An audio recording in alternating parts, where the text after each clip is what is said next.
Hello student, आज की इस वीडियो में हम आप लोगों के लिए लेके आए हैं फसल उत्पादन एवं प्रबंधन चैप्टर का बहुत ही इम्पोर्टेंट ऑब्जेक्टिव क्वेश्चन जो 2013 से लेकर 2026 तक जितने भी एनएमएस के एग्जाम हुए हैं सारे में जितना अभी तक में प्रश्न पूछे जा चुके हैं वो सारे के सारे प्रश्न आप लोगों के लिए एक ही जगह लेकर के आ चुके हैं। अगर आप लोग देखना चाहते हैं तो इस वीडियो में अंत तक बने रहिए और आप लोगों को अगर पसंद आए तो वीडियो को लाइक कर चैनल को सब्सक्राइब कर लीजिए ताकि इसी तरह का और ढेर सारे वीडियो आप लोगों तक पहुंच सके।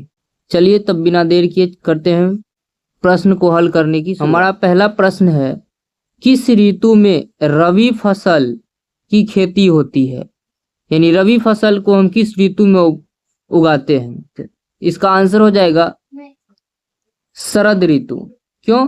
क्योंकि हम लोग पढ़ चुके हैं तो रबी फसल क्या होता है, शीत ऋतु में उपजाया जाता है, तो शीत ऋतु को ही कहते हैं शरद ऋतु। ठीक है, इसलिए इसका आंसर हो जाएगा शरद ऋतु। बसंत ऋतु क्या होता है? शरद ऋतु के यानी शीत ऋतु के बाद आता है। इसमें पेड़ के पत्ते झड़ जाते हैं। ये फल्गुन से पहले या फल्गुन तक रहता है। ग्रीष्म ऋतु क्या है? तो ग्रीष्म ऋतु में तो गर्मी होता है। और वर्षा ऋतु तो पता है आप लोगों को गर्मी के बाद आता है, इसलिए इसका आंसर हो जाएगा शरद ऋतु। अब देखते हैं अगला क्वेश्चन क्या कहता है। अगला क्वेश्चन है, विभिन्न ऋतुओं में मुख्य रूप से 3 प्रकार की फसलें उपजाई जाती है, मिलान कर सही विकल्प चुने। यह एनएमएस एग्जाम के 2025 में पूछे गए प्रश्न है। तो इसका क्या हो जाएगा? जैसे खरीफ फसल है तो खरीफ फसल किस ऋतु में बोया जाता है? तो इसका हो जाता है वर्षा ऋतु। खरीफ फसल को वर्षा ऋतु में उपजाया जाता है। रबी फसल, तो रबी फसल अभी जस्ट बात की है कौन सा ऋतु में? तो शीत ऋतु में। और जायद फसल क्या होता है? ग्रीष्म ऋतु में। इसी को गर्मा भी कहते हैं। इसलिए इसका आंसर हो जाएगा ए का 2 और बी का 3। यानी तो क्या हो जाएगा? ए का यहाँ क होना चाहिए, क यहाँ घ अंग। ठीक है, तो क्या हो जाएगा? क का हो जाएगा 2, क का 2 किसमें है? यहाँ पे। ख का 3 और ग का 1, इसलिए इसका आंसर हो जाएगा बी नंबर। अब देखते हैं अगला क्वेश्चन। अगला क्वेश्चन है, खेत में फसल उत्पादन की निम्नलिखित प्रक्रिया में किए जाने वाले कार्य का मिलान सही विकल्प को चुने। यह भी 2025 के एनएमएस एग्जाम में पूछे गए प्रश्न है। तो क्या होता है? निराई क्या होता है? तो निराई किसे कहते हैं? तो खरपतवार हटाना क्या कहलाता है? निराई कहलाता है। गहाई किसे कहते हैं? और गहाई कहते हैं अनाज को डंठल से अलग करना। ओसाई किसे कहते हैं? तो अनाज को भूसी से अलग करना ओसाई कहलाता है। और बुआई किसे कहते हैं? तो अनाज को मिट्टी में बोना बुआई कहलाता है। इसलिए इसका आंसर हो जाएगा क का ट्रिपल आई, ख का आई भी और ग का डबल आई और घ का आई। तो देख लेते हैं कहाँ है। तो क का ट्रिपल आई, ख का आई भी और ग का डबल आई और घ का आई, इसलिए इसका आंसर हो जाएगा ए नंबर। अब देखते हैं अगला क्वेश्चन क्या। अगला क्वेश्चन है, फसल उगाने का पहला चरण क्या है? यह भी एनएमएस एग्जाम 2024 में पूछा गया प्रश्न है। तो फसल उगाने का पहला चरण क्या है? मिट्टी को उलटना और ढीला करना, खरपतवार को हटाना, मिट्टी में बीज डालना, मिट्टी में पानी डालना। तो इसका आंसर हो जाएगा ए नंबर, मिट्टी को उलटना और ढीला करना। इसी को जुताई भी कहते हैं। तो पहले हम लोग क्या करते हैं? फसल उगाने से पहले जुताई करते हैं। जुताई के बाद क्या करते हैं? बीज को डालते हैं यानी बुआई करते हैं। उसके बाद हम लोग क्या करते हैं? तो उसके बाद मिट्टी में पानी डालते हैं, यानी इसी को सिंचाई कहते हैं। तो सिंचाई करते हैं, सिंचाई के बाद जब थोड़ा फसल बड़े हो जाते हैं तो उसके साथ अवांछित पौधे भी उग जाते हैं। उसी अवांछित पौधे को जब हटा देते हैं तो क्या उसे कहते हैं? खरपतवार हटाना, यानी निराई कहते हैं। इसलिए इसका पहला चरण क्या हो जाएगा? मिट्टी को उल्टाना और ढीला करना। अब देखते हैं अगला क्वेश्चन क्या। अगला क्वेश्चन है, खेतों से अवांछित पौधे को हटाने को क्या कहते हैं? यह भी 2024 के एनएमएस एग्जाम में पूछे गए प्रश्न है। तो खेतों से अवांछित पौधे को हटाना कहलाता है निराई।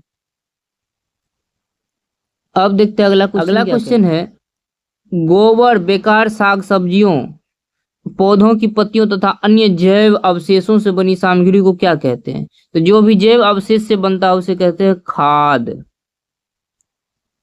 यह भी 2023 के एनएमएस एग्जाम में पूछे गए प्रश्न है।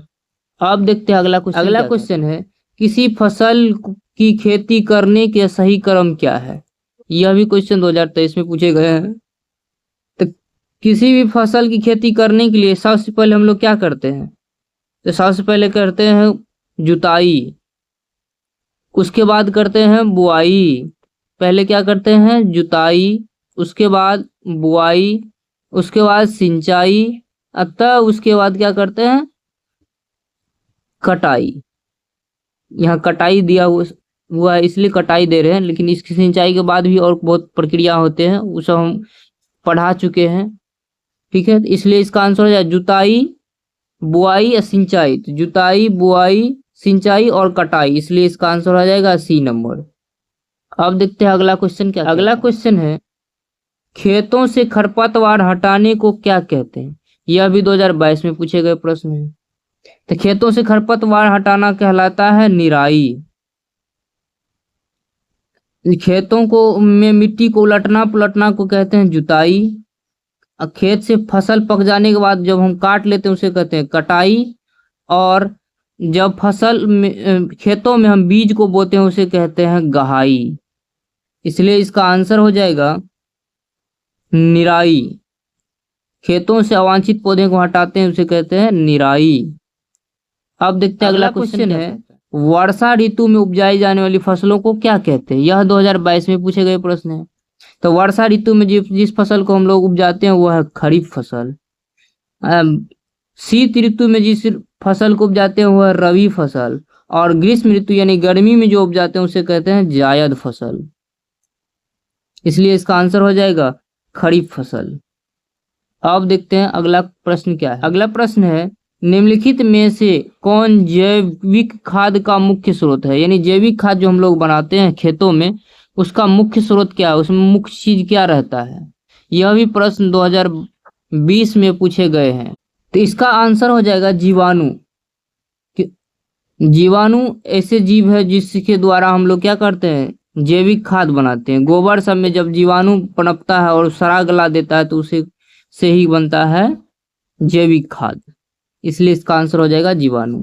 अब देखते हैं अगला क्वेश्चन क्या कहता है। प्रश्न है, भूमि की उर्वरा शक्ति को परिपोषित करने वाला जीव समूह है जो भूमि को पोषित करता है, भूमि में पोषण प्रदान करता है, वो कौन सा जीव समूह है? यह भी प्रश्न 2019 में पूछे गए हैं। इसका आंसर हो जाएगा जैविक खाद। क्या हो जाएगा? जैविक खाद। जैविक खाद ये एक ऐसा समूह है, जीव समूह है जो खेतों में परिपोषित करता है। जैविक खाद में अभी जस्ट बताए हैं क्या रहता है? जीवाणु। जीवाणु क्या करता है? जीवाणु का समूह रहता है जो जैविक खाद बनाता है। जैविक खाद में ही रहता है पोषक तत्व। अब देखते हैं अगला क्वेश्चन क्या कहता है। अगला प्रश्न है, धान की खेती में निम्नलिखित में से किस एक का प्रयोग जैव उर्वरक के रूप में होता है? यह भी प्रश्न 2018 में पूछे गए हैं। इसका आंसर हो जाएगा साइनोबैक्टीरिया। क्या हो जाएगा? साइनोबैक्टीरिया।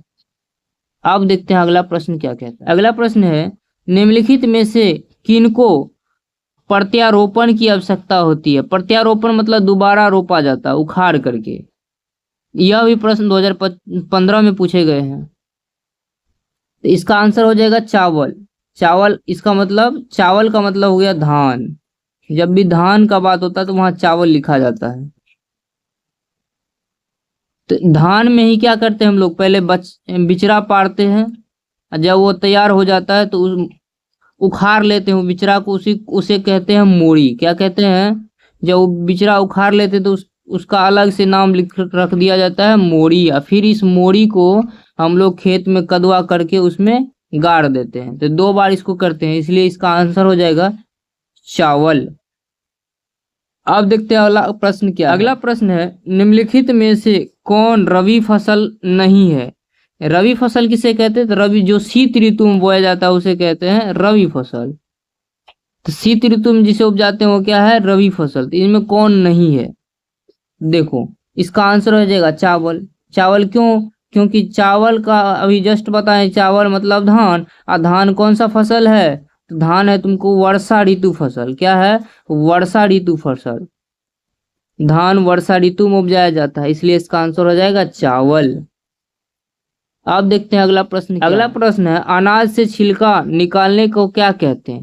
तो अनाज से छिलका निकालने को कहते हैं थ्रेसिंग।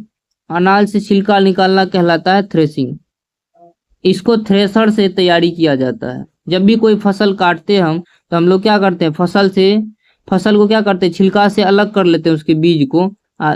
तो कैसे करते हैं? थ्रेशर से। थ्रेशर से जो काम होता है उसे कहते हैं थ्रेसिंग, इसलिए इसका आंसर हो जाएगा थ्रेसिंग।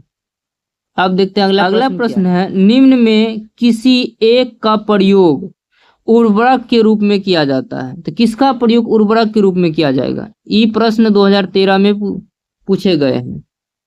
इसका आंसर हो जाएगा हरित शैवाल, लाल शैवाल, नीला हरित शैवाल, उपर्युक्त सभी। इसका आंसर हो जाएगा उपर्युक्त सभी। आज के लिए बस इतना ही, मिलते हैं फिर नेक्स्ट वीडियो में। तब तक के लिए जय हिंद, जय भारत।